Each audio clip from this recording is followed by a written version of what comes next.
What up? Welcome back to another video, guys. I'm gonna show you guys how I got to building out a rig for my A7S III, and I'm gonna kind of like live build it out and kind of show you how I built out the rig, and also I'm going to discuss like what was the reasoning why that I bought these pieces for this rig.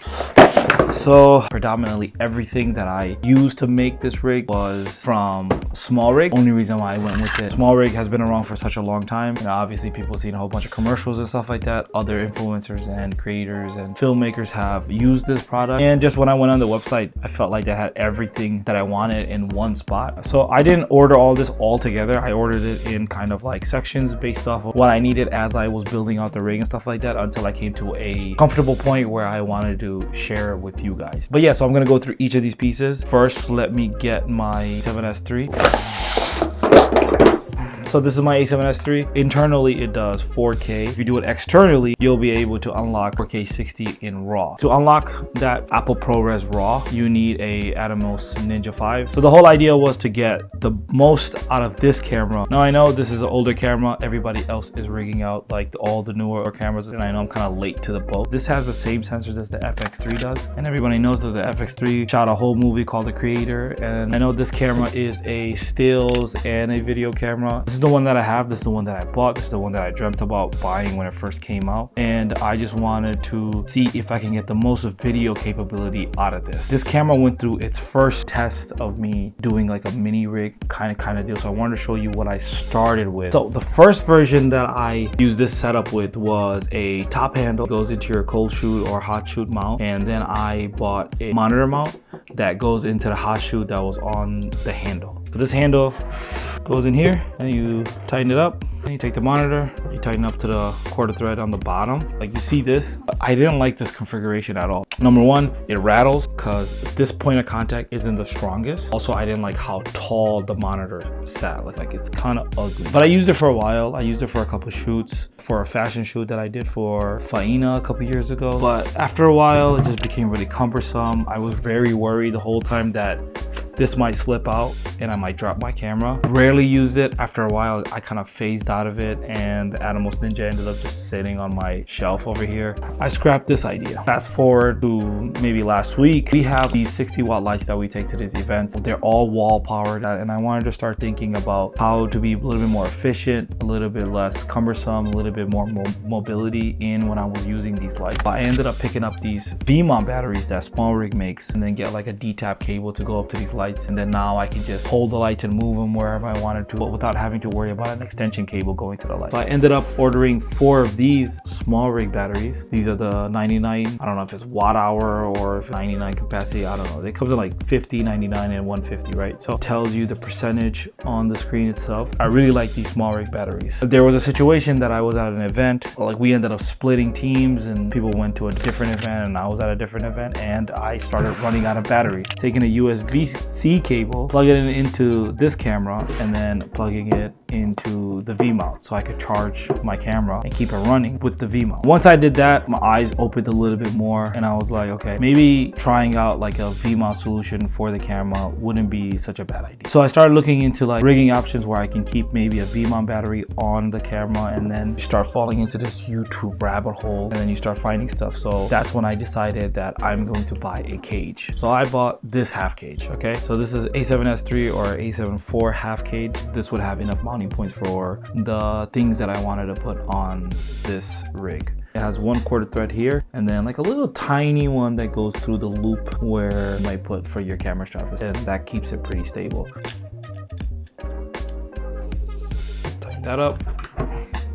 It comes with a little small little flat tool, and it just tucks and magnetically just goes back into that. This rig is pretty solid. So, you know, I have one side open, so it still feels like my camera, and then I have all these mounting points. So this bottom plate right here, I needed to make sure that it was Arca Swiss, because all my gear, tripods, gimbals, everything like that still uses Arca Swiss. And then I have some screws up here. I have another cold shoe mount. This right here is completely NATO rail, so I can add accessories on here. The next thing that I needed to figure out was how do I mount this V mount? So a lot of people are using like rail systems.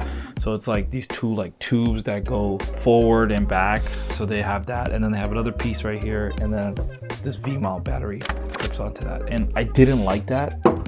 it just made it sit higher, and also it was just like an unnecessary piece just to put on a battery, right?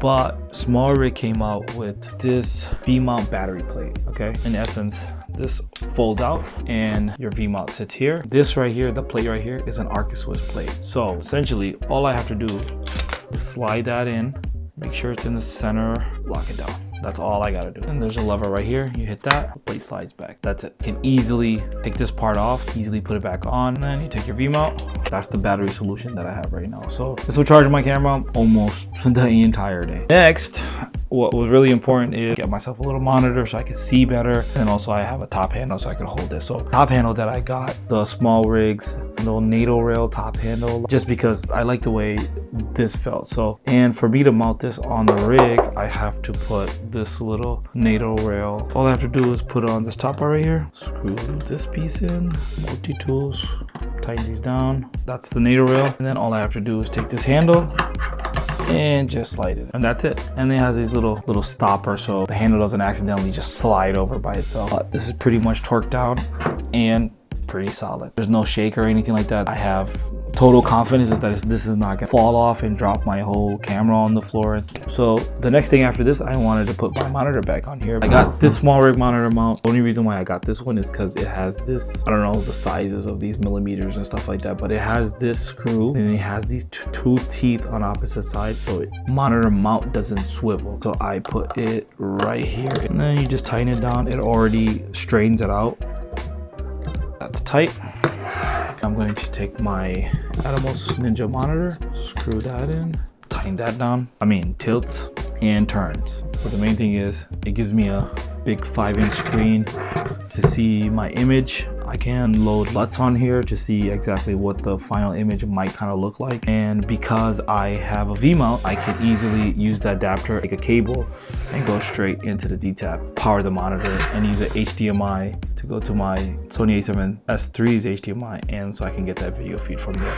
So now this is kind of how I started the rig. I was looking at other rigs and getting some ideas and getting some inspiration and really excited about this thing. I was like, why don't I go ahead and get a matte box? Everybody puts a matte box on, it looks freaking cool. So why don't I go try out the matte box and see if I actually like it. So I got the Smallrig mini matte box, light or something, I forgot what it was. I got this matte box right here. So this matte box takes one 4x5 filter. So this is a 67. So in the box, they give you a whole bunch of adapters. So this is the adapter that I got, the 67 to 95 adapter. So you just filter that on, and then you put this on, line it up, make sure it's straight, and there you go. Pretty solid. As in the look of it, the matte box is dope. I don't know how much of the flares this matte box is gonna cut out, but in general, with the matte box, it looks a lot more efficient. In the future, if I wanted to get like a black sand filter or like a ND filter even, right, I could just buy one and just slap it on here, and then right in front of my lenses, and then whichever lens that has the adapter, I can easily swap them out. At this point, this is what I thought that I was done, and me and Mahi went on a shoot and I did some test runs and stuff like that just to see how it feels to use this combination, and I quickly found that this works. And then this past weekend, actually, we had a video shoot for a wedding, and Munna went out by himself with this rigged up and he shot the whole wedding.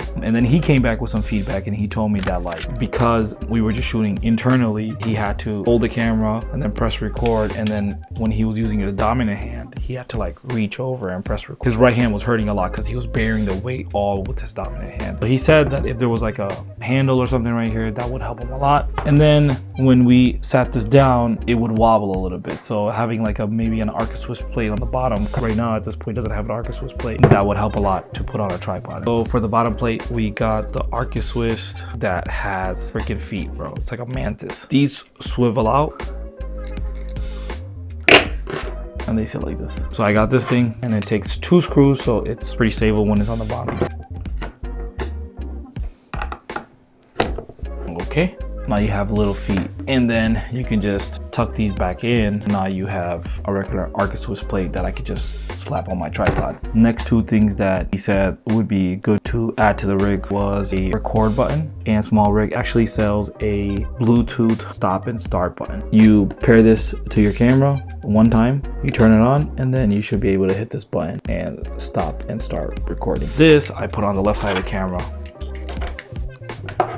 If I want, while I'm recording, I can just press recording and this little light turns blue, so I know that the camera is recording at the moment. I don't have to let go of my right dominant hand and then press record on this side. The last final thing that I got is this Smallrig handle, and it swivels. So if you press this button right here, it'll swivel over. So that's pretty cool. On this side where the NATO rail is at, so that goes all the way up to the point where the trigger is. And then now I have a side hand. And the reason why this side handle is pretty good, because now I can one-hand it because I got a pretty good grip. It gives me another point of contact when I'm holding onto the top handle. It gives me another cold shoe mount, so I can mount maybe a recorder or like a BTS cam or even a microphone. And this is the full rig. Now, most of these pieces that I consciously bought for this rig, I wanted to make sure that if I did move away from the Sony A7S III and update, I could still take these accessories and use it for the next rig that I make for that one, right? The NATO rail, top handle, the side handle, mat box, V-mount, obviously you can use for multiple different purposes. Arca Swiss legs on the bottom. All of this can be changed and moved to a different camera. Having this rig like this and going to a shoot is a different kind of thrill. Like in the beginning when I first saw people rigging up their camera, that I was like, yo, I don't need that, bro. Like that's, you know, kind of overkill, or why would you do that? It's kind of dumb. What's the point of it? But now I kind of understand, like it's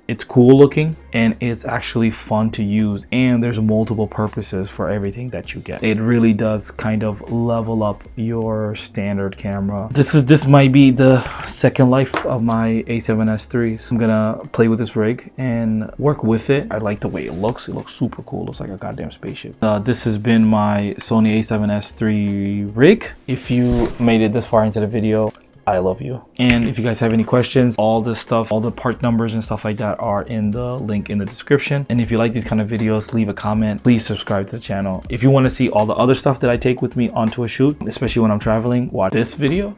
It's here somewhere. But other than that, have a good one. Bye.